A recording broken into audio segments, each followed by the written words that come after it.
qui sont sur la toile, ma communauté. Donc, je ne peux jamais prendre toi, ta vidéo pour mettre sur ma page. Mais c'est toi, tu vas toujours prendre nous, nos vidéos. Tu vas toujours prendre ma vidéo pour mettre sur ta page. Parce que nous, là, c'est nous qui vous faisons. Si, c'est nous qui t'avons fait sur les réseaux. C'est grâce à nous, là, que toi, là, tu as une notion. Toi, tu étais quitté avec quoi? Personne ne te connaissait. Il a fallu que tu viennes sur notre live, notre débat, pour qu'on te challenge, pour qu'on t'éduque.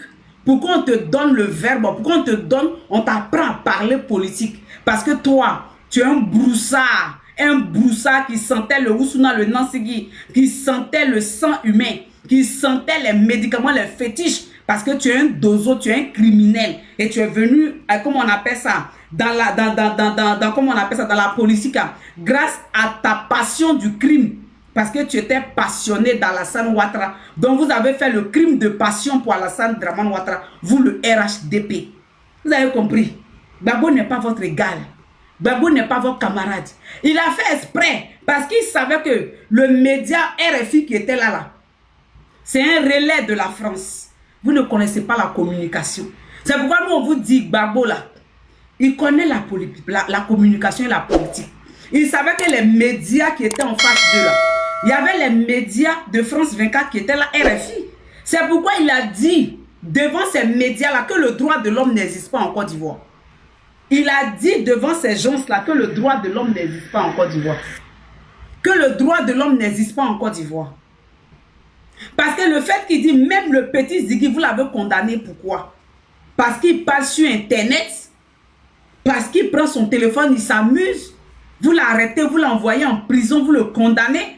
Mais au lieu de condamner Ziggy, c'est comme c'est moi vous avez condamné. Mais venez me prendre moi-même qui suis Gbagbo Laurent, qui vous dit que, c'est-à-dire que vous êtes culotté. Parce que Gbagbo Laurent vous dit toujours la vérité. Quand il vous dit, vous êtes culotté d'empêcher tout un peuple, toute une nation, bonsoir pas fâché, de s'exprimer, c'est prétentieux de vos pas que vous êtes culotté. Gbagbo Laurent vous dit votre vrai nom chaque jour. Gbagbo Laurent décrit qui vous êtes, des criminels, des monstres que vous êtes. Donc il dit, au lieu de prendre Ziggy pour le mettre en prison là, libérez Ziggy, venez moi-même Gbagbo Laurent là, parce que c'est pour moi que vous faites tout ça. Venez me prendre et puis envoyez-moi en prison. Libérez les prisonniers politiques. Eux, ils n'ont rien fait. C'est moi que vous cherchez. Parce que tout ça là, c'est pour moi. Tout ce que les gens ils font là, c'est pour que je devienne président. Donc dans ce cas d'espèce et de figure, dans ce cas-là, venez me prendre moi-même qui suis Gbagbo Laurent là, et puis mettez-moi en prison. Laissez tout cela, ce tralala la laisser. La France a bien compris. La France a bien compris. Sinon, vos alibis, vos explications à deux balles à la con, ça ne tient pas. Quand vous dites que non, c'est l'avocat I'm sorry. C'est l'avocat de, comment on appelle, de Ziggy qui a fait. Mais Ziggy avait le même avocat quand il a été condamné. Hein. Ziggy avait le même avocat. Mais c'est parce que cette fois-ci, le narratif qui a été dit par le président Laurent Gbagbo face à ces médias propagandistes pour dire, c'est une manière de les dire, vous m'avez fait la guerre, vous m'avez enlevé au pouvoir pour mettre un criminel, un assassin au pouvoir, pour mettre quelqu'un qui n'a aucune notion de la loi et de la justice, quelqu'un qui a pris la justice pour faire de la justice, c'est-à-dire que quoi? Un appareil du RHDP de représailles sur l'opposition. Et que ça, c'est pas de la politique. Il a décrié, il a critiqué, il a relayé, il a révélé aux yeux du monde. C'est-à-dire que quoi? L'ingérence française qui a produit à la décadence ivoirienne d'un pays qui est au lambeau. Un pays qui est au lambeau, un pays qui s'assombrit, un pays qui est en train de noyer dans le gouffre. Il a décrié ça aux yeux du monde entier. Gbagbo l'a décrié, Gbagbo l'a dit. Parce que Gbagbo a dit, vous, c'est moi, on m'a fait la guerre. C'est moi, on a bombardé. C'est moi, on a enlevé au pouvoir. Mais c'est vrai, on l'a enlevé au pouvoir. Il a rappelé ce fait-là. Parce que c'est factuel. Il y a des traces, il y a la traçabilité. Donc, en révélant, en rappelant l'historique de ce que nous vivons ici, là, c'est pour dire, vous avez tué les Ivoiriens pour venir mettre un criminel au pouvoir. Ça n'en valait pas la peine. Ça n'en valait pas la peine. Donc, pour vous dire que quoi, Gbagbo est plus intelligent que vous tous réunis. Vous êtes tous bêtes. C'est-à-dire que vous ne comprenez pas le vieux là. Vous êtes là parce qu'il a dit que non, les élections c'est dans 4 mois. Si imbécile là vient de me dire que bonjour Alida, que non, Gbagbo perd la tête. Mais nous tous ça met dans notre tête. Est-ce qu'il y a eu élection en Côte d'Ivoire? Il n'y a pas eu élection en Côte d'Ivoire. On n'a qu'à se dire la vérité. Il n'y a même pas eu élection en Côte d'Ivoire. C'est quoi ce que vous avez fait là? 8%, c'est une élection, ça? Le taux de suffrage d'une élection présidentielle, 8%. Et vous vous enorgueillez pour dire que c'est une élection où personne n'a participé, où c'est vous seuls, vos petites communautés, des personnes qui se sont, comme on appelle ça, enrôlées entre eux qui sont partis, où tous les Ivoiriens n'ont pas voté. Vous appelez ça élection? Vous appelez ça élection? Il n'y a pas eu élection. Donc, même si aujourd'hui, il y a un coup d'État en Côte d'Ivoire, là, on peut prendre 4 mois pour réorganiser les élections.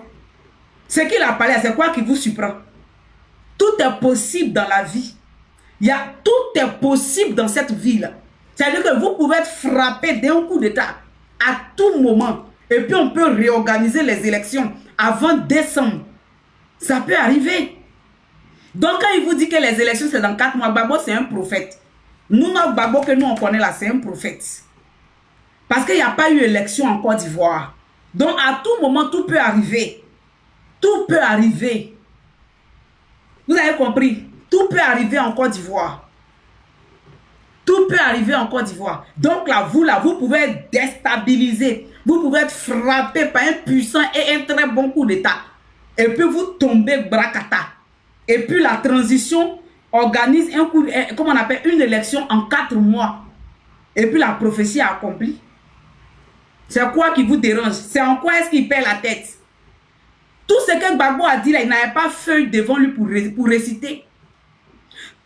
Durant tout son discours qu'il a eu à la presse là, il n'a même pas eu besoin d'une feuille. Il a rappelé la proximité des gouvernants vis-à-vis de la population. Il a dit pour qu'un président soit président là, il faille qu'il soit député.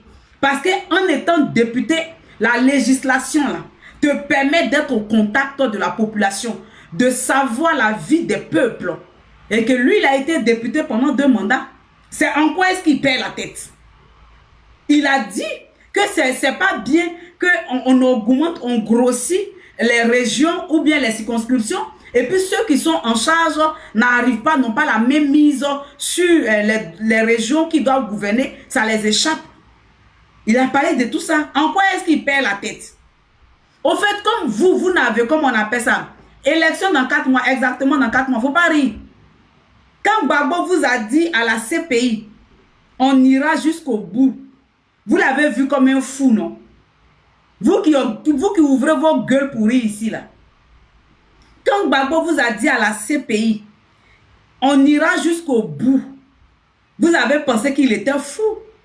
Que lui, là, il est bête. On ira jusqu'au bout, mais tu seras condamné. C'était ce que vous aviez en arrière-plan dans votre tête. Quand il a dit on ira jusqu'au bout, vous avez dit ce qu'est sûr, jusqu'au bout là. C'est toi, Gbagbo, qui va être condamné. Ou bien je mens. Mais quand on est parti jusqu'au bout là, qui a eu honte? Quand on est parti jusqu'au bout là, qui a eu honte? C'est vous qui avez eu honte et puis Gbagbo est sorti. C'est vous qui a... Alors qu'au début, quand il a dit ça là, vous avez ri de Gbagbo Laurent. Alors que quand il a dit ça, vous êtes moqué de lui. Ce n'est pas la première fois que vous vous moquez de tout ce que le président Laurent Gbagbo dit. Nous, on est habitués, moquez-vous. Mais seuls les initiés comprennent la parole de Gbagbo Laurent. Nous, on comprend ce qu'il dit. Même s'il parle en ralenti, même s'il parle en décalé coupé, nous là, on entend. De la manière qu'il y a école pour aller apprendre le langage des bobos, des sous-muères. C'est comme ça, nous là, à chaque étape de la vie de Gbagbo là, nous, on le comprend. À chaque étape de la vie du président Laurent Gbagbo là, ce qu'il dit là, nous on comprend. Vous avez compris? Nous on comprend. Donc Gbagbo là, mettez du respect sur le nom du président Laurent Gbagbo. Le président Laurent Gbagbo a parlé, Ziggy est sorti, pion. Ceux qui veulent là, allez-y vous pendre. Si ce qu'il dit là vous fait mal là, allez-y vous pendre. Le président Laurent Gbagbo a démontré aux yeux du monde entier que la justice ivoirienne, elle n'est pas équitable, elle n'est pas souveraine. Elle n'est pas une justice libre. Et même, il y a eu des médias, il y a eu des enquêtes qui ont révélé que la justice ivoirienne n'est pas bonne et qu'elle est soumise à dictat par le pouvoir d'Abidjan. Ça a été révélé, ça a été documenté. Le monde entier sait. Donc, en faisant cela, là, il venait de soulager son fils Ziggy pour dire que, au lieu que vous allez condamner Ziggy, là, de toutes les façons, Vous n'avez pas amnistié le braquage de BCAO. Venez me prendre, parce qu'il y a condamnation 20 ans qui pèse sur ma tête comme épée de Damoclès. Venez me prendre pour aller me jeter en prison. Vous avez l'habitude de me mettre en prison. Donc venez me prendre. Libérez l'enfant là, il n'a rien fait, il a de l'avenir. C'est ce qu'il vous a dit tout simplement. Et puis en vous rappelant qu'il n'est pas criminel comme vous. En vous rappelant qu'il n'est pas coup de taïs comme vous. C'est pourquoi il vous a dit, je n'ai pas des âmes. Moi que vous voyez là, je n'ai pas des âmes. Je n'ai personne. Gbagbo vous a parlé. Gbagbo a parlé à la France qui vous soutient. Il vous a parlé à vous tous. Il vous a parlé. Qui n'est pas un danger pour le peuple ivoirien. Il ne pourra jamais prendre les armes pour endeuiller la Côte d'Ivoire. Mais ça ne veut pas dire qu'il n'y a pas des Ivoiriens qui peuvent le faire. Et s'il y a des Ivoiriens qui le font, ils ont raison. S'il y a des Ivoiriens qui le font, ils ont raison. C'est pourquoi le président Laurent Gbagbo, face à la presse, là, il a dit les frustrations politiques. Il a dit la frustration politique. Parce que c'est au nom de cette frustration politique qu'Alassane Ouattara a organisé un coup d'État manqué qui s'est déjoué en rébellion. C'est la frustration politique. Parce qu'il s'est vu être refusé sur la liste électorale. Donc quand lui-même Alassane Ouattara, il vient et puis il enlève le nom de 55 Ivoiriens sur la liste électorale, ça crée les mêmes problèmes que lui, il a vécu. C'est-à-dire qu'il revient à ce qu'il reprochait à ses prédécesseurs. C'est ce qu'il fait. Donc c'est pourquoi le président Laurent Gbagbo a dit la frustration politique. Parce qu'il y a la frustration quotidienne que les Ivoiriens subissent. Et tu viens encore en ajouter la frustration politique que toi-même Alassane Ouattara t'a mené à te retrancher quelque part et à payer les âmes en collaboration avec les Français, tes amis de l'OTAN, pour venir agresser, défigurer la Côte d'Ivoire. C'est cette même, comment on appelle, frustration politique. Parce que c'est la frustration politique qui a fait que tes hommes sont devenus passionnés de toi. La frustration politique. Et puis selon eux, l'injustice qu'ils subissaient là, c'est ce qui a créé la passion du crime qu'ils ont eu pour toi te mettre au pouvoir.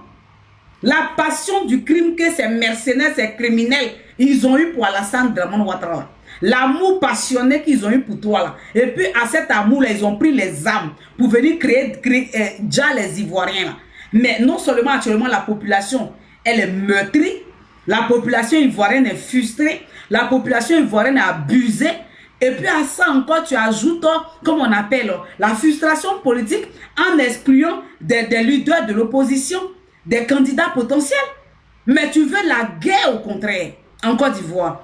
Tu n'aimes pas la Côte d'Ivoire. Donc Gbagbo vous a parlé en termes politiques. Mais comme vous êtes des barbares, vous êtes des criminels, vous, ce que vous connaissez là, c'est le langage des âmes. La seule chose que vous, le RDR, vous, le RHDP, vous connaissez là, vous ne connaissez pas le dialogue, vous ne comprenez pas le langage humain, le langage diplomatique, le langage politique là, vous ne connaissez pas. Parce que vous êtes des criminels. C'est ce que vous comprenez mieux. Vous aurez souhaité que Gbagbo dise, bon, demain, les Ivoiriens, allez-y prendre les armes, venez, là vous êtes contents. Mais quand il ne vous envoie pas sur ce chemin-là, vous êtes perdus. Quand Gbagbo ne vous envoie pas sur le chemin de la guerre, là, vous êtes perdus. Parce que vous n'avez plus de repères. Vous, vos repères, là, c'est les Mi-24, les A-47, les PA, comment on appelle, les Doum-Doum, les bombes, là. C'est ça vos domaines de prédilection. C'est là-bas que vous vous reconnaissez mieux. Mais quand Gbagbo ne vous envoie pas là-bas, vous êtes perdus. Vous êtes perdus. Des criminels nounous, des terroristes, des délinquants. Des délinquants. Les délinquants que vous soyez. Et c'est vous là qui allez venir dire que non, Gbagbo est bête. Il dit, l'intelligence de Gbagbo là, vous n'aurez jamais ça. Vous ne pouvez jamais avoir l'intelligence du président Laurent Gbagbo.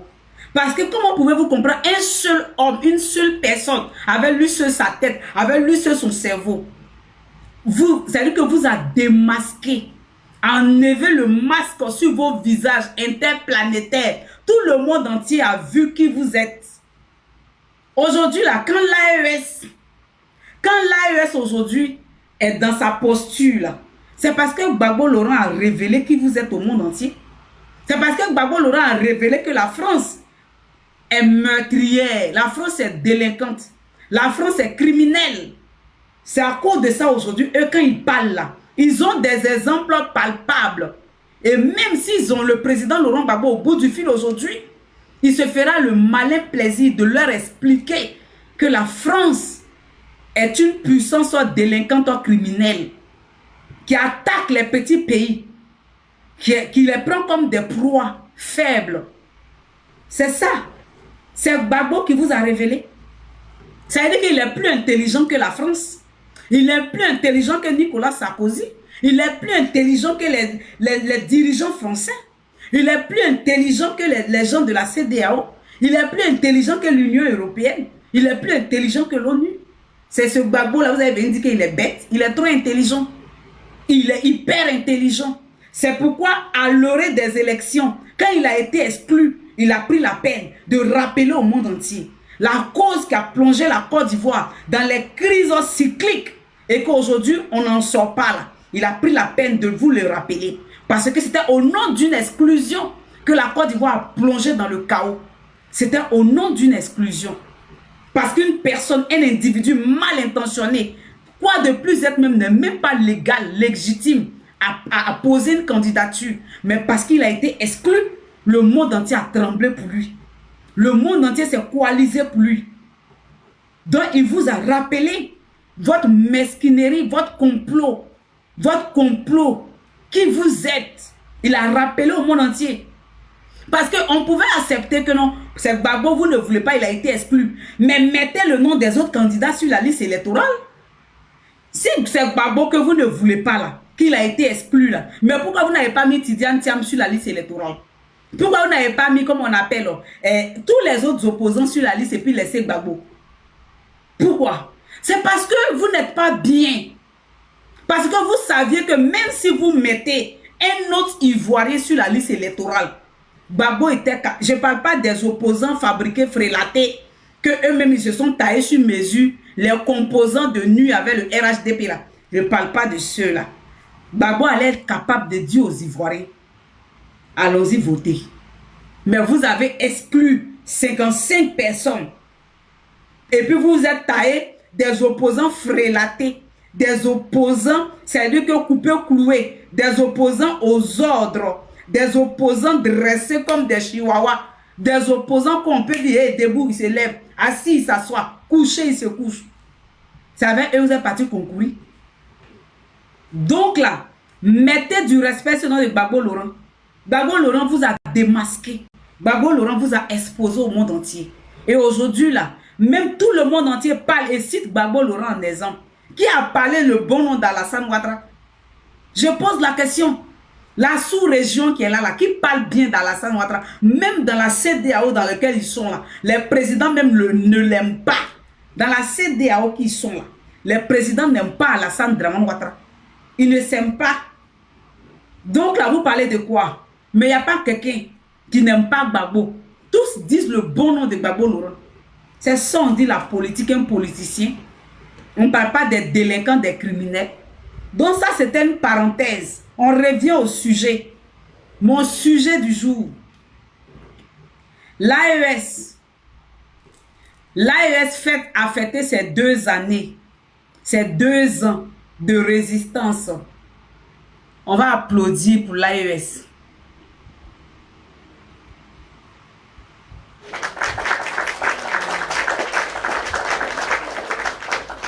L'AES a fêté ses 2 ans. Oui, on dit merci à Dieu.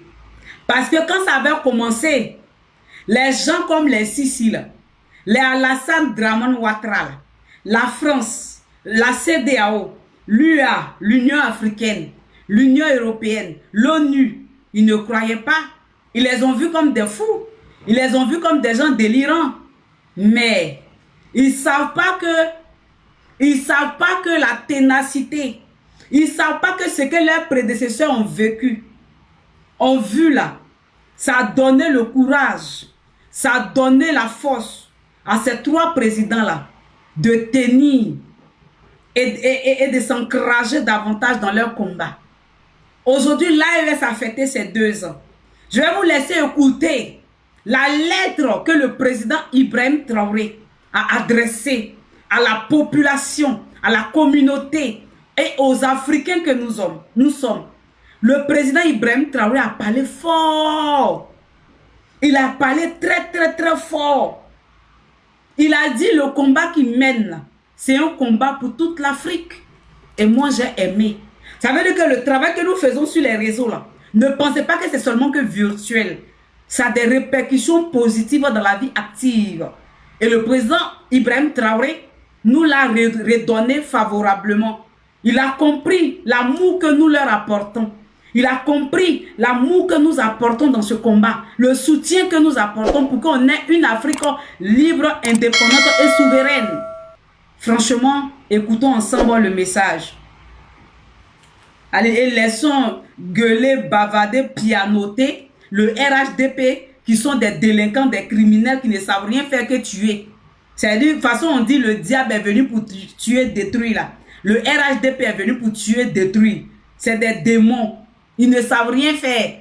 C'est des criminels, des passionnés du crime, des passionnés du sang, des passionnés du meurtre. Voilà qui ils sont. Ils ne connaissent rien d'autre que l'adjacence, que le djali, que les meurtres. Quand on dit, pour les chrétiens, le diable est venu pour détruire, tuer, égorger là. Mettez à la place de ce verset là. Le RHDP est venu en Côte d'Ivoire pour tuer, pour détruire, pour emprisonner, pour égorger. Voici parce que le RHDP c'est le diable en miniature. Le RHDP c'est les adeptes du diable. C'est des satanistes, c'est des francs-maçonniens, c'est des vampiristes, c'est des ténébreux. Des gens qui mangent la chair humaine, des cannibalistes, des vampiristes qui boivent le sang humain. Ceux-là, c'est des monstres vivants que vous voyez comme ça. Ils ont porté des vestes, vous les voyez là, à piller. C'est des vampires. Les sorciers qui se couchent pour manger la chair humaine la nuit là. Eux, le RHDP avec les leaders là. Eux, ils font leur sorcellerie en plein jour. Les ténèbres Brahima Ouattara, les Alassane Ouattara, les Sissé Bakongo, les Mamadou Touré, les Adjoumani là. C'est des gens qui mangent la chair humaine. C'est des gens qui boivent le sang humain. C'est des gens là qui enlèvent les gens pour les djaks, qui boivent le sang des bébés. C'est des monstres, des zombies. C'est pourquoi ils n'ont pas d'état d'âme. C'est pourquoi ils n'ont pas de pitié. C'est pourquoi quand vous pleurez, et puis vous pleurez papa Ado là, vous voyez Ado venir vous répondre. Quand vous pleurez, et puis vous dites maman Dominique là, vous les voyez venir vous répondre.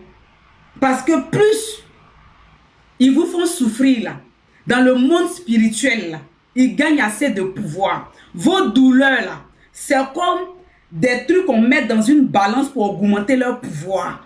C'est-à-dire plus vous êtes meurtri, vous êtes affligé, vous êtes dans le détresse, vous êtes dans le désarroi, vous êtes dans l'angoisse, et puis vous pleurez là.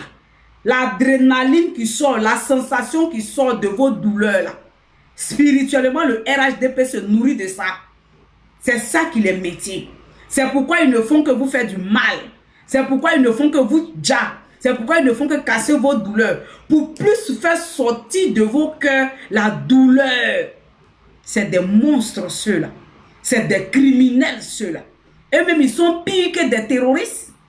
Le RHDP que vous voyez là, ils sont pires que des terroristes. Eux-mêmes, ils sont l'ancêtre du mal. C'est-à-dire que c'est des adeptes du mal. C'est-à-dire qu'eux, ils parlent avec Satan Fafa. Quand ils vont dans leurs réunions là, eux là, ils s'asseyent et puis le diable là, Lucifer là, il s'assoit et puis eux, ils s'abaissent, ils disent maître. Et puis ils leur donnent, comme on appelle les orientations, à faire du mal au peuple de la Côte d'Ivoire. Il leur donne les orientations à blesser le cœur des Ivoiriens, à faire saigner le cœur des Ivoiriens. C'est comme ça, eux, ils profitent. C'est dans ça, ils tirent leur plaisir. C'est pour ça, ils boivent le sang humain. C'est pourquoi ils mangent la chair humaine. C'est pourquoi, quand vous pleurez là, ils sont insensibles. Sinon, vous pensez que c'est parce que Gbagbo a trop d'argent. Sinon, vous pensez que c'est Gbagbo là, rien ne le fait mal, tout ce que vous avez fait. Ça n'a rien à voir. Mais c'est parce que Gbagbo n'est pas de leur confrérie. C'est parce que le président Laurent Gbagbo n'est pas de leur confrérie. C'est parce qu'il n'est pas de leur secte de francs-maçonniens, d'occultistes, de satanistes là, que eux, là, Gbagbo est leur ennemi. C'est que Gbagbo est leur ennemi. Sinon, eux tous là, des satanistes qui sont là, les Emmanuel Macron là, c'est pas moi qui l'ai dit. Quand ils ont arrêté Damiba, là, Damiba a ouvert sa bouche pour dire que il y a une grande loge en Côte d'Ivoire. Et le chef de la loge, là, c'est le président français. Selon vous, qui est le président français aujourd'hui en France? C'est pas Emmanuel Macron, son nez qui est long, on dirait Pinocchio, là. C'est pas lui. Et qu'ils ont déjà des vierges pour boire le sang humain de ces vierges-là. Vous voyez comment ils sont? Nos enfants qui disparaissent en Côte d'Ivoire, là. Nos mamans, nos jeunes enfants qui disparaissent, là. Comme on a à la tête de la Côte d'Ivoire des satanistes, des vampiristes, des diablotins, des diaboliques, là. Ils font le rituel humain. Ils font le rituel humain. C'est ce qu'ils font. Et c'est eux-là, des démons ambulants, des démons faits chair, des sorciers, des diables en miniature, faits chair, venus sur la terre de la Côte d'Ivoire pour faire souffrir le peuple ivoirien. C'est eux qui vont parler des Gbagbo. Quand vous faites vos réunions de satanistes, vous voyez Gbagbo Laurent là-bas. Quand vous mangez les enfants des gens comme la Sainte Communion, là, vous avez vu Gbagbo prendre la chair humaine aussi pour mettre dans sa bouche pour manger. Des vampiristes que vous êtes. Comment on appelle? Si c'est Bakongo, toi, à force de manger la chair humaine, là, ton ventre est devant toi comme ça, on dirait femme qu'on va aller faire césarienne. À force de boire le sang humain, de manger la chair humaine, là, tes paquites là sont sortis comme ça. Vous souffrez, vous souffrez. Toi, tu es bête. Oh. Toi, quand on t'abaisse et puis ton camarade garçon prend ses gros testicules pour te baiser et puis ça tape derrière tes fesses du là. C'est toi, tu souffres. Toi, que ton camarade garçon prend sa grosse pine dure, même pour aller chier, caca constipation là, c'est difficile. Tu as mal. Et puis toi, tu t'abaisses, ton camarade garçon prend sa tôle là pour te défoncer le cul. C'est toi, tu souffres. Parce que c'est toi, tu vas t'asseoir sur tes fesses, tu t'assois sur un côté parce que tu as mal. C'est toi, tu souffres. C'est toi, tu souffres. Toi, tu t'abaisses et puis ton camarade garçon s'abaisse sur toi pour te baiser. C'est toi, tu es dans la souffrance. C'est l'immoralité. Mais tout ça là, ça découle de quelque part. Parce qu'on a la tête de la Côte d'Ivoire des satanistes. On a la tête de la Côte d'Ivoire des vampiristes, des monstres qui ne font que faire des choses inhumaines, immorales pour attirer la malédiction sur la Côte d'Ivoire. C'est pourquoi vous là, vous venez parler depuis le temps de Gbagbo là. Gbagbo n'a jamais Mougou garçon. Vous pouvez parler tout, reprocher tout au président Laurent Gbagbo. Hein. Mais Oubia là, il ne connaît pas ça. Oubia, Gbagbo ne connaît pas ça. Gbagbo ne connaît pas Oubia. Mais vous là, des gougars comme ça là. Je suis fier d'être à l'image de Gbagbo. Regarde, mon frère ou bien ma soeur ou bien, tu peux pas être mon frère, etc. là. Moi, je suis fier d'être à l'image du président Laurent Gbagbo. Tu vois pas que je lui ressemble physiquement mon visage? Faut prendre la photo de Gbagbo et puis même ma photo, faut bien regarder. On a les mêmes yeux. Je le ressens très bien parce que je suis sa fille. Tu comprends? La vulgarité. Mais la vulgarité est mieux que prendre des âmes. Criminel, dozo, FSI. FSI que tu sois. Criminel. La vulgarité là, c'est mieux que prendre des âmes pour ôter des vies. Je préfère être vulgaire, te choquer avec mes mots, te ramener à ton bon sens. C'est-à-dire que te choquer, c'est le choc de la parole, que de prendre des âmes pour t'ôter la vie. Moi, je préfère une personne vulgaire qu'une personne criminelle qui tue des personnes, qui jette des gens. Je préfère être à l'effigie de mon mentor. Mais moi, je vous ai toujours dit, je suis commercial de Laurent Gbagbo. Mon produit s'appelle Koudou Laurent Gbagbo. Je suis sa commerciale. Donc là, je suis à son effigie pion. Parce que mon Gbagbo Laurent n'est pas criminel. Mon Gbagbo Laurent là, il n'a jamais tiré pistolet sur quelqu'un. Il n'a jamais payé des gens pour tuer des gens. Nous, on n'a que la parole. On n'a que la parole. Parce que ce que nous disons là, c'est la vérité. Depuis que Gbagbo fait la politique, allez-y prendre les archives. Parfois, les gens n'ont pas compris, ils l'ont trouvé virulent, dur. Mais à la fin, là, sa parole là, est devenue une prophétie. Il a eu raison. Alors que quand il parlait, on trouvait qu'il était vulgaire. Quand il parlait, on trouvait qu'il parlait trop. Mais à la fin, il a eu raison. C'est comme ça. Parce que, tu sais, tu me trouves vulgaire. Si j'ai face à moi des personnes intellectuelles, je parlerai le langage soutenu intellectuellement. Je rentrerai dans un débat constructif, idéologique. Parce que moi, là, je suis quatre tout terrain. Moi, je suis posé. Moi, il faut m'envoyer dans n'importe quel débat. Je vais te le débattre sans problème. Si tu m'envoies dans la vulgarité, je vais te démontrer que je suis plus vulgaire que toi. Tu sais pourquoi? Parce qu'il y a une personne qui m'a dit un jour une parole. Tout ce que tu fais, fais-le très bien. Et ça, c'est-à-dire que c'est ma base. Tout ce que je fais dans ma vie, là, je le fais très bien. Si je dois le faire, je le fais très bien. Je ne le fais pas à moitié. Parce que si tu veux être voleur, sois un bon voleur. Si tu veux être... faut bien le faire. Pour qu'on sache que toi, tu as fait ça bien. Donc, si tu m'envoies dans la vulgarité, là, je vais t'apprendre même certaines formes de la vulgarité. Je vais t'enseigner. Si tu m'envoies dans un débat constructif, je vais t'enseigner. Tu comprends? Quand on est vulgaire, la vulgarité n'a jamais envoyé quelqu'un au cimetière, à ce que je sache. Les propos vulgaires n'ont jamais conduit quelqu'un dans la tombe. Mais ce sont des âmes que vous avez envoyées en Côte d'Ivoire. Ce sont des âmes que vous avez envoyées dans la politique ivoirienne, qui a envoyé nos pères, nos mères, nos soeurs, nos enfants dans la tombe. Les mercenaires que vous avez envoyés, les microbes, les terroristes que vous avez en Côte d'Ivoire. C'est ça qui endeuille la Côte d'Ivoire chaque jour. Donc de vous à nous là, on est mieux que vous. De vous à nous là, on est mieux que vous. Nous on est vulgaires, mais notre vulgarité n'endeuille pas des familles. Notre vulgarité ne tue pas des gens. Notre vulgarité apporte de l'espoir au peuple. Notre vulgarité soulage des personnes qui nous écoutent. Mais vous qui n'êtes pas vulgaires, votre criminalité là, ça envoie des Ivoiriens à dormir sur des tombes. Votre criminalité là, ça envoie des personnes à se tuer, à se suicider.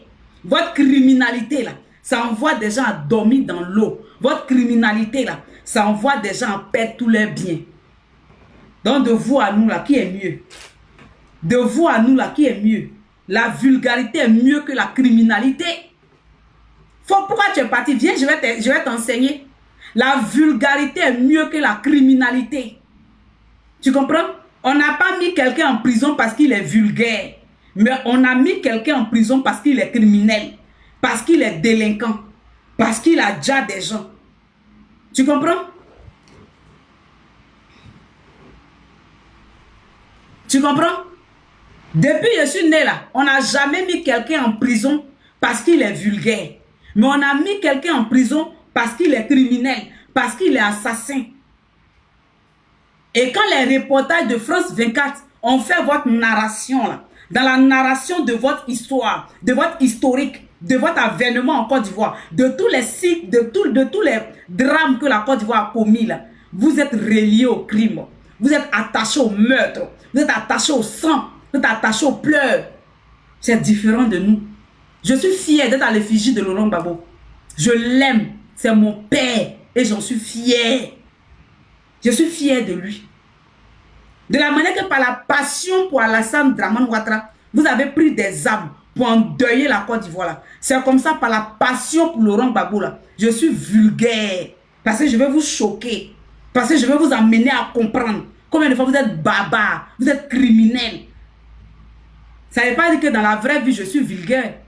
Dans la vraie vie là, si toi tu viens me trouver là, tu seras étonné que c'est moi. Moi, je ne parle pas. Dans la vraie vie, je suis calme. Je peux m'asseoir avec toi, même un mot, je ne vais pas dire.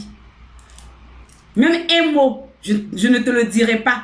Dans la vraie vie, je suis très calme, je suis très douce. Dans la vraie vie, je suis douce, je suis beaucoup comique, je ris beaucoup.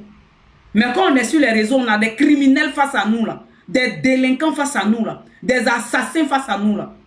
On doit vous démontrer la monstruosité de vos actes. On doit vous révéler au monde entier combien de fois vous êtes effroyable. Tu comprends? Quand on est à l'effigie dans le mentor. Je suis fier de ressembler, d'être à l'image de Gbagbo. C'est-à-dire que j'ai tout gagné. Si je suis à l'image de Gbagbo Laurent, c'est que j'ai tout gagné. Cet homme-là qui a démontré aux yeux du monde entier, pardonnez, sécuriser le live. Ils sont en train de signaler, merde. Je n'ai rien encore commencé à vous signaler.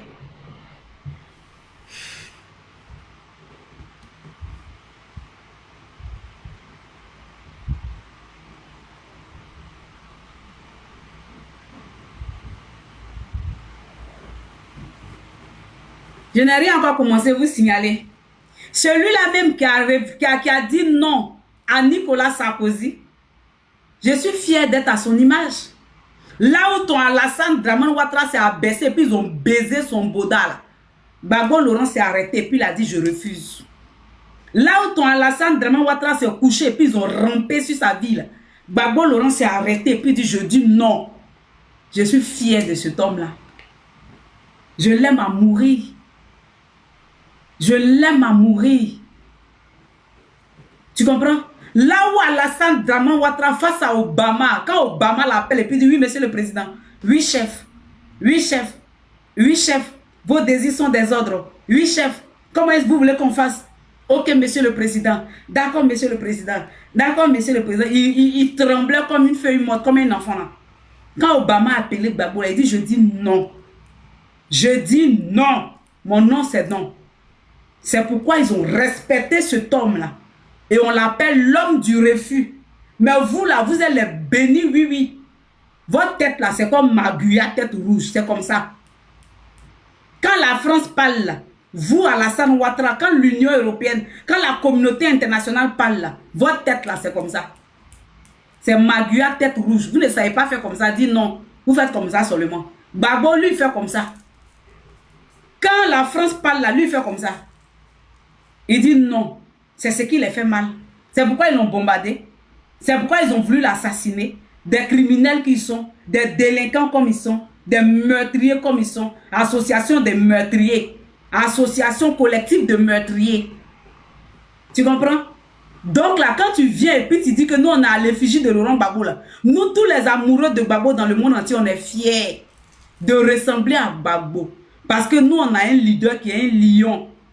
On a un leader qui est un lion. Il est un lion. On ne la baisse pas pour le baiser.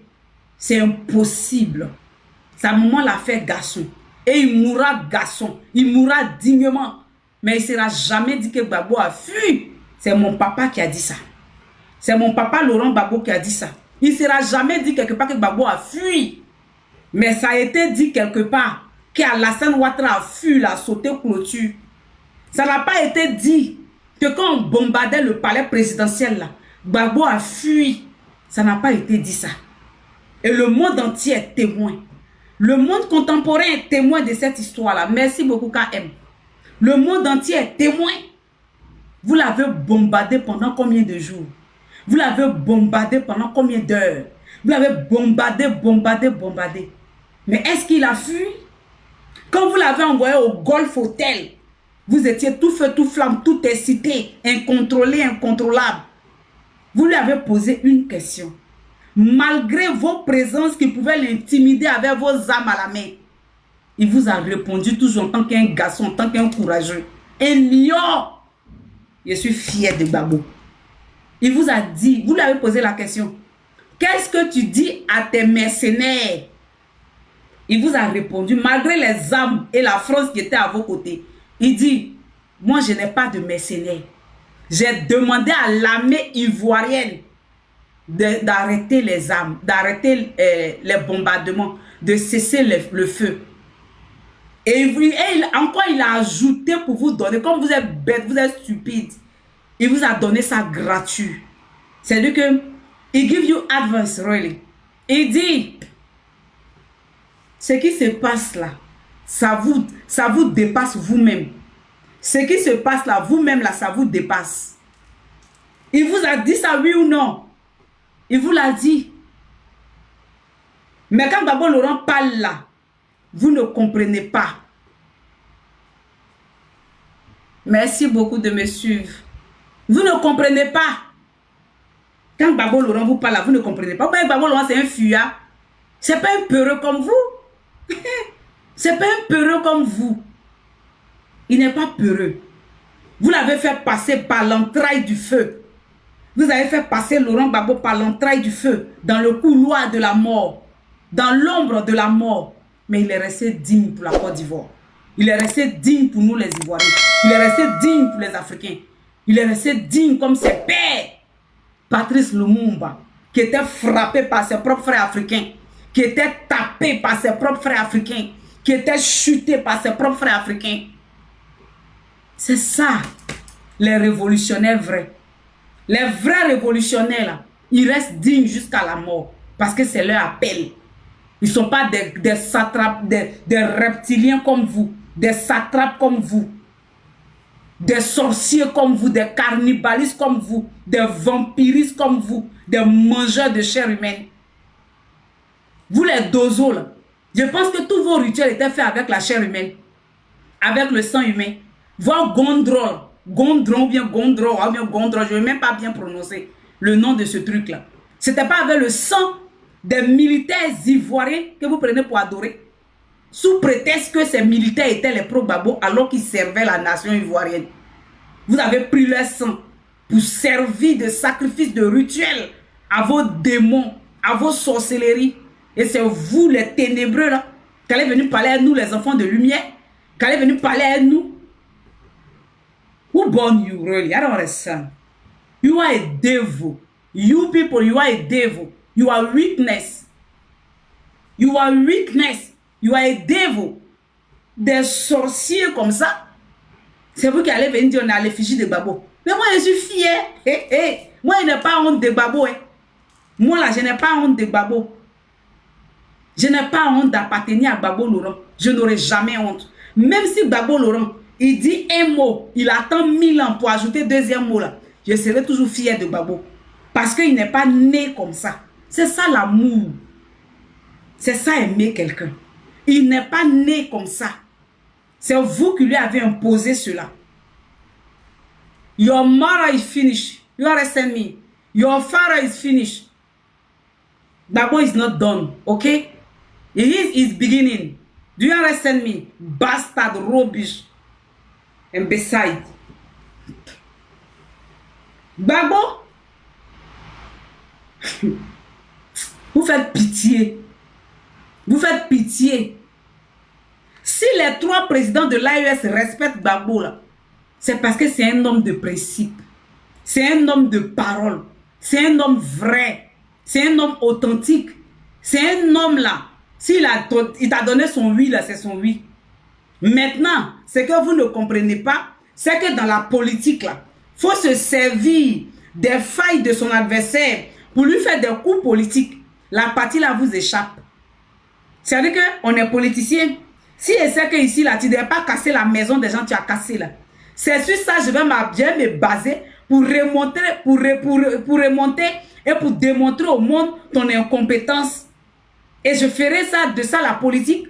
Et là où tu as failli là, j'irai poser des actions politiques pour démontrer à la population que je suis la meilleure personne, qu'ils doivent choisir la meilleure personne, qu'ils doivent prendre. Parce que s'ils me prennent, moi, je ne vais pas les affliger, cette souffrance. C'est ça la politique. Mais vous ne connaissez pas la politique. Donc, ça vous dépasse. Les actions que le président Laurent Gbagbo pose là, ce sont les actions politiques. Ce sont les actions politiques. La politique là, c'est voir la carence, les lacunes de ton adversaire. Et puis profiter de ces lacunes-là pour faire de ça ton avantage. Pour démontrer à la population que tu veux gouverner demain, que tu es l'homme de la situation. Que c'est toi qui dois choisir. Voici, c'est simple la politique. Mais ce n'est pas pour dire qu'il faut prendre les armes pour aller déjà les gens. Ça, c'est de la criminalité. Ça, ce n'est pas de la politique. Ça, ce sont des rebelles. Ce sont des rebelles tout simplement. Vous êtes des rebelles, c'est vous qui allez venir parler de Gbagbo Laurent. Vous les rebelles comme vous là, c'est vous qui allez parler de Gbagbo Laurent. Vous les criminels comme vous là, les assassins notoires. Des gens qui ont un CV rempli de meurtres, un CV rempli de crimes, de génocide. Des gens qui ont un CV garni de crimes, un CV bien fourni de toutes sortes de meurtres. C'est-à-dire petits meurtres, petits crimes, grands crimes, ancêtres de crimes, effroyables, odieux, monstrueux. Tout ça là, c'est à votre palmarès. C'est vous qui allez parler de Gbagbo Laurent. On va écouter ici. C'était tout simplement pour vous dire que Gbagbo Laurent, il fait la politique. Il n'est pas baba, il n'est pas criminel. Voilà. Donc, moi, je viens à mon sujet. Vive l'AES. On va écouter. Message du camarade capitaine Ibrahim Traoré, président du FASO, chef de l'État, président de la Confédération des États du Sahel AES, à l'occasion du 2e anniversaire de la Confédération des États du Sahel. Mes chers concitoyennes et concitoyens de la Confédération des États du Sahel, la création de l'Alliance des États du Sahel AES le 16 septembre 2023 par le Burkina Faso, la République du Mali et la République du Niger traduit la ferme volonté de nos 3 États d'apporter une réponse commune à la crise sécuritaire à laquelle nous sommes confrontés. Elle exprime surtout notre détermination à bâtir une architecture collective de défense, de sécurité, d'assistance mutuelle fondée sur la solidarité, la souveraineté et la responsabilité partagée. Bonsoir. Le 6 juillet 2024, nos 3 peuples ont franchi ensemble une étape décisive de notre histoire contemporaine en donnant naissance à la Confédération des États du Sahel.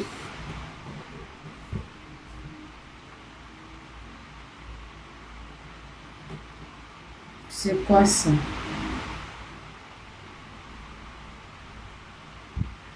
Tapotez s'il vous plaît. Message du camarade. Oh, ça n'a pas téléchargé ou bien. Ça échappe. C'est quoi ça? Désolé, hein. Je sais pas. Désolé, je vais envoyer. Petit truc que j'ai allé chercher là, vous avez disparu en même temps, vous êtes parti. Elles sont pas arrivées. On écoute. Ibrahim Traoré, président du FASO, chef de l'État, président de la Confédération des États du Sahel AES, à l'occasion du 2e anniversaire de la Confédération des États du Sahel. Mes chers concitoyennes et concitoyens de la Confédération des États du Sahel, la création de l'Alliance des États du Sahel AES le 16 septembre 2023 par le Burkina Faso, la République du Mali et la République du Niger traduit la ferme volonté de nos 3 États d'apporter une réponse commune à la crise sécuritaire à laquelle nous sommes confrontés. Elle exprime surtout notre détermination à bâtir une architecture collective de défense, de sécurité et d'assistance mutuelle fondée sur la solidarité, la souveraineté et la responsabilité partagée. Le 6 juillet 2024, nos 3 peuples ont franchi ensemble une étape décisive de notre histoire contemporaine en donnant naissance à la Confédération des États du Sahel AES. 2 années plus tard, cette date est devenue bien plus qu'un anniversaire institutionnel. Elle symbolise désormais l'espérance d'une renaissance africaine. Elle est l'expression de la regardez la partie là. Inébranlable de il dit elle symbolise la renaissance de l'unité africaine. Mais c'est vrai, le capitaine Ibrahim Traoré, c'est lui qui parle et puis Emmanuel Macron a diarrhée. Ça symbolise vraiment l'union et l'unité africaine. Parce qu'on est prêt pour l'AES, pour l'Afrique. C'est ça le vrai point. Écoutons. 3 pays résolument engagés dans la lutte contre le terrorisme et déterminés à œuvrer au bien-être de nos populations. Tapotez s'il vous plaît, tapotez. Chargé donc de symbole au nom du collège des chefs d'État de la Confédération, je rends un hommage appuyé au grand peuple du Sahel. Je salue son courage, sa résilience, son patriotisme et surtout sa confiance dans le projet historique que nous construisons ensemble. Aux jeunes, aux femmes et à l'ensemble des diasporas de la Confédération, j'adresse mes félicitations pour leur mobilisation et leurs initiatives patriotiques exemplaires. J'ai la conviction que c'est ensemble, en symbiose avec toutes les couches de notre société, que nous parviendrons à relever les importants défis auxquels la Confédération est confrontée. J'ai une pensée toute particulière pour nos forces combattantes ainsi que pour tous les patriotes qui ont pris les armes et continuent de défendre notre liberté, notre souveraineté et notre intégrité territoriale au prix de leur vie. Je m'incline devant la mémoire de tous les martyrs tombés au champ d'honneur pour notre dignité et notre liberté. Je rends également un vibrant hommage aux familles des victimes du terrorisme ainsi qu'à toutes les populations qui continuent de subir les affres de cette guerre imposée à nos États par l'impérialisme et ses relais locaux. Leur courage demeure notre plus grande source de motivation et de détermination. Peuple de la Confédération des États du Sahel. La Confédération des États du Sahel, notre confédération, est née dans un contexte particulièrement éprouvant. Nos États faisaient face à une menace terroriste sans précédent. Dans le même temps, il était confronté à des tentatives répétées de déstabilisation sous diverses formes et subissait des pressions militaires, économiques, diplomatiques et médiatiques encore persistantes aujourd'hui et destinées à remettre en cause nos choix souverains. De nos jours, notre peuple fait l'objet de visées impérialistes et néocolonialistes ainsi que de tentatives de caporalisation et d'asservissement. Nous débutons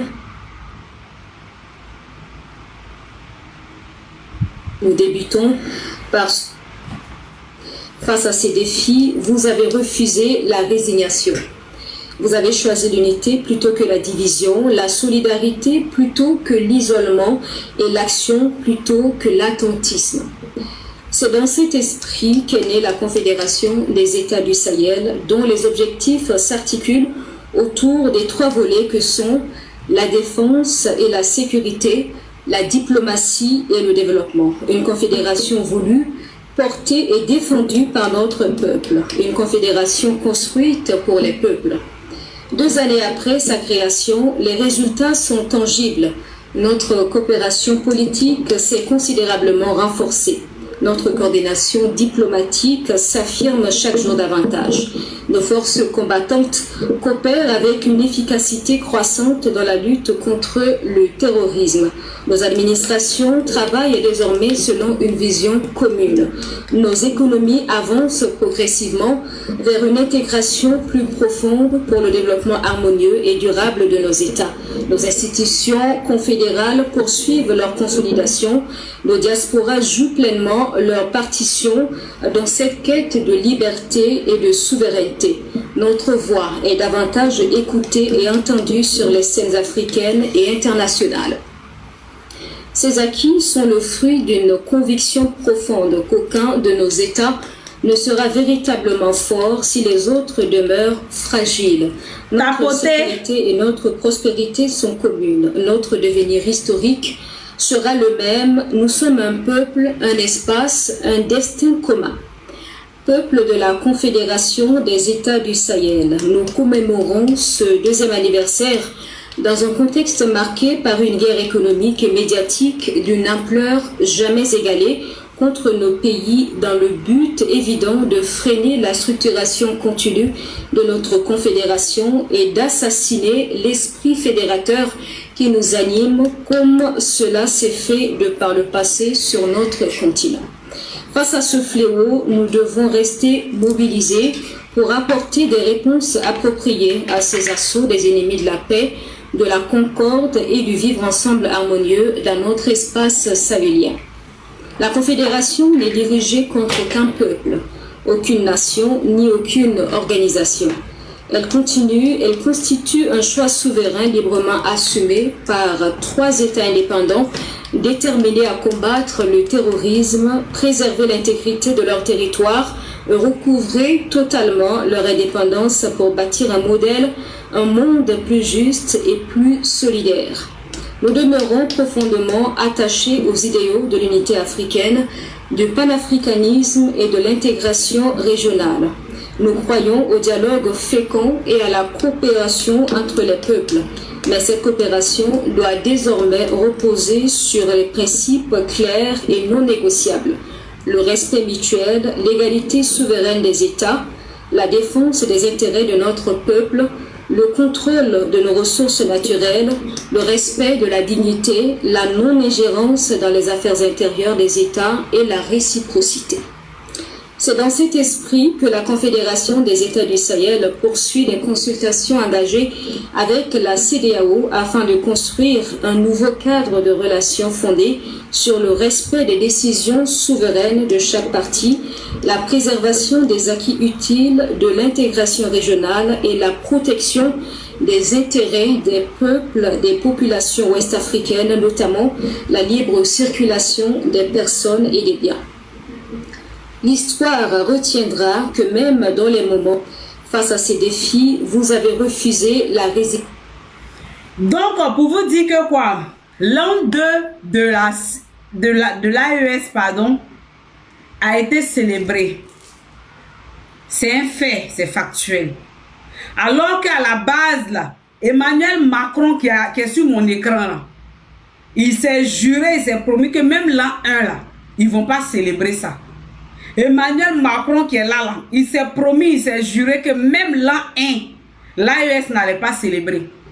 Mais par la force et par l'unité, par l'union de nos autorités et de nous les Africains, les panafricains, et de eux-mêmes, les peuples, ils ont pu passer l'an 1, ils ont passé l'an 2 et ils vont partir dans l'an 3.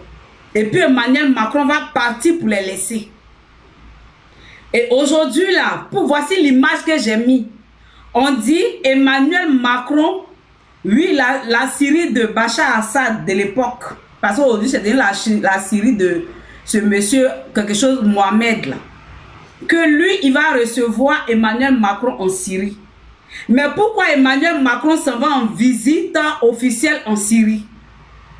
Emmanuel Macron s'en va en visite officielle en Syrie. N'oubliez pas que hier, Emmanuel Macron a exigé que les diplomates de l'AES quittent, comme on appelle, le territoire français. Il a exigé que les diplomates quittent le territoire français. Emmanuel Macron, nous on s'en fout. Regarde, nous on a dit que on fera le principe de la réciprocité. Si tu veux là, faut enlever nos diplomates là-bas. Ils vont venir en Afrique. Est-ce qu'on dit va chez toi là, c'est injuste? Va chez toi, c'est pas injuste. Ça veut dire que tu as maison aussi, tu peux partir. Donc quand tu demandes à nos diplomates de rentrer là, nous on s'en fout. On a été les premiers à te bras, à te bouer. C'est toi, ça fait mal. Nous, l'AES là, on a été les premiers à te bouer, à casser ton cou, à te bras, à dire on veut plus comment on appelle, les relations diplomatiques avec toi. Ça te fait mal. Quand quelqu'un te bras la première là, quand quelqu'un te bras le premier ou la première là, pour toi que tu fais derrière, ça ne le dit rien. Parce qu'il a été le premier à te bouer, il a été le premier à te bras, il a été le premier à casser ton cou, il a été le premier à te chasser, il a été le premier à te larguer, il a été le premier à te dire non. Donc pour toi qui viens après là, c'est non-sens. C'est un non-lieu, c'est un non-événement. Quand tu demandes à nos diplomates, mais nous on s'attendait à ça. Toi tu penses que nous on est stupides ou bien? Emmanuel Macron, tu penses que nous on est bêtes? Nous, on savait que tu allais faire le principe de la réciprocité. Seulement que tu ne voulais pas faire le même jour pour qu'on sache que ça te fait mal. C'est pourquoi tu as laissé quelques jours l'eau passer un peu sous le pont. Mais nous, on savait que tu allais chasser nos diplomates aussi. Nous, on le savait très bien, mais nous, on s'en moque. Si on voulait que nos diplomates là restent en France, là, on n'allait pas dire qu'on sursoit. On interrompt tous les rapports, toutes les collaborations diplomatiques avec toi, Emmanuel, avec la France. Si on voulait que nos diplomates n'ont qu'à s'éterniser, n'ont qu'à s'enraciner, n'ont qu'à rester en France là, on n'allait pas dire au Burkina Faso, nos parents burkinabés, nos autorités burkinabés, salut Cynthia Shaw. Nos parents n'allaient pas dire que le président Ibrahim Traoré n'allait pas dire à partir d'aujourd'hui le Burkina Faso sursoit ses relations diplomatiques avec la France. Ça n'allait pas être lu ni entendu quelque part. Mais c'est parce qu'on s'en fout éperdument. On s'en fout royalement. On s'en fout. C'est-à-dire que Hachi s'en fout que tu renvoies nos diplomates. D'ailleurs, même ils sont là-bas. Toi, tu es qui? Vous êtes quoi dans notre épanouissement? Vous faites quoi dans notre développement? Vous faites quoi dans notre stabilité? Vous apportez quoi dans notre stabilité au Sahel? Vous n'apportez rien dans la stabilité du Sahel. Vous êtes au contraire en train de vouloir déstabiliser le Sahel. Donc on interrompt les rapports diplomatiques avec vous là. Mais il fallait s'attendre que toi aussi tu vas riposter. Dans ce que tu as fait là, Emmanuel Macron, tu n'as rien créé. Emmanuel Macron, tu n'as rien créé. C'est au Goumé de l'AES qui te fait mal. À cause de Goumé de l'AES, Emmanuel Macron s'en va en Syrie. C'est pourquoi je demande au peuple de l'AES, je demande à nos autorités de l'AES, assez de vigilance. Soyons plus vigilants que jamais. C'est-à-dire redoublons d'ardeur. Redoublons d'ardeur. C'est-à-dire soyons encore plus même vigoureux. Soyons encore plus, soyons encore plus regardants même sur la vigilance. Soyons encore plus regardants. Parce que Emmanuel Macron s'en va en Syrie pour aller demander à ce terroriste que vous voyez en haut là, ce criminel que vous voyez en haut là, de multiplier, de donner encore plus de terroristes, de coordonner encore les djinns, de coordonner encore les djihadistes, de coordonner encore les Al-Qaïda là. Parce que lui, c'est un ancien chef de Al-Qaïda. Ce président syrien de maintenant là, c'est un ancien chef d'État de Al-Qaïda. Et il était sous liste noire des États-Unis, de l'Union européenne, parce qu'il était une personnalité à haut danger. C'est-à-dire qu'il était recherché partout dans tous les comment on appelle, dans tous les aéroports. Mais depuis que eux-mêmes l'Union européenne, eux-mêmes l'OTAN, ils l'ont aidé à venir au pouvoir, ils l'ont aidé à évincer Bachar Assad. Parce que pour eux, ils voulaient faire du mal à Bachar Assad. Ils voulaient démontrer à la Russie que la Russie ne peut rien créer. Ils voulaient démontrer à la Russie que la Russie n'est rien. Alors l'OTAN s'est coalisée pour venir attaquer, pour venir soutenir des terroristes, les rebelles, pour évincer Bachar Assad. Et que la Russie a pu exfiltrer Bachar Assad pour l'envoyer en Russie. Alors Emmanuel Macron que vous voyez là, il s'en va, comment on appelle ça? Merci. Il s'en va en Syrie pour aller demander à ce chef d'État terroriste là, à ce terroriste de grand chemin là, à ce criminel notoire là, qui est comme si il n'avait plus de CV criminel.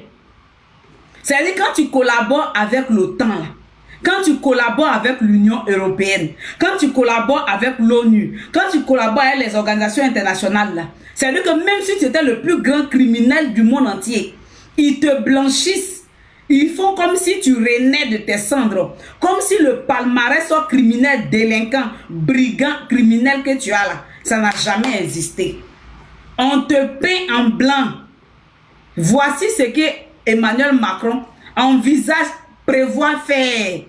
Il part en Syrie pour aller demander à ce terroriste là, parce que n'oubliez pas que ce monsieur là, c'est un terroriste. Ce monsieur que vous voyez sur mon écran, le président syrien là, c'est un terroriste de chez terroriste. Il fait partie de Al-Qaïda.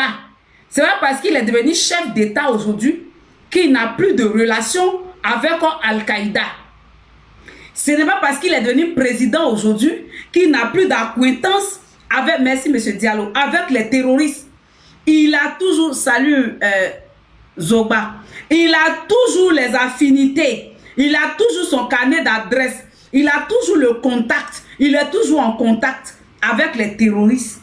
Donc comme Emmanuel Macron, malgré tout ce qu'ils ont fait, ils échouent, ils n'arrivent pas à faire tomber les présidents de l'AES, ils n'arrivent pas à déstabiliser le Burkina, ils n'arrivent pas à déstabiliser le Mali, ils n'arrivent pas à déstabiliser le Niger, alors ils montent à la vitesse supérieure. Emmanuel Macron s'en va voir ce monsieur-là, ce président terroriste-là, pour qu'il lui donne encore, qu'il l'aide à pouvoir faire tomber, à déstabiliser l'AES. Voici pourquoi Emmanuel Macron s'en va en visite en Syrie. Rappelez-vous, j'ai vu récemment sur le réseau, on a un de nos camarades communicants, les terroristes sont rentrés dans son inbox. Les terroristes sont rentrés dans son inbox, ils l'ont écrit pour lui dire que eux, ils vont faire à l'AES ce qu'ils ont fait à la Syrie.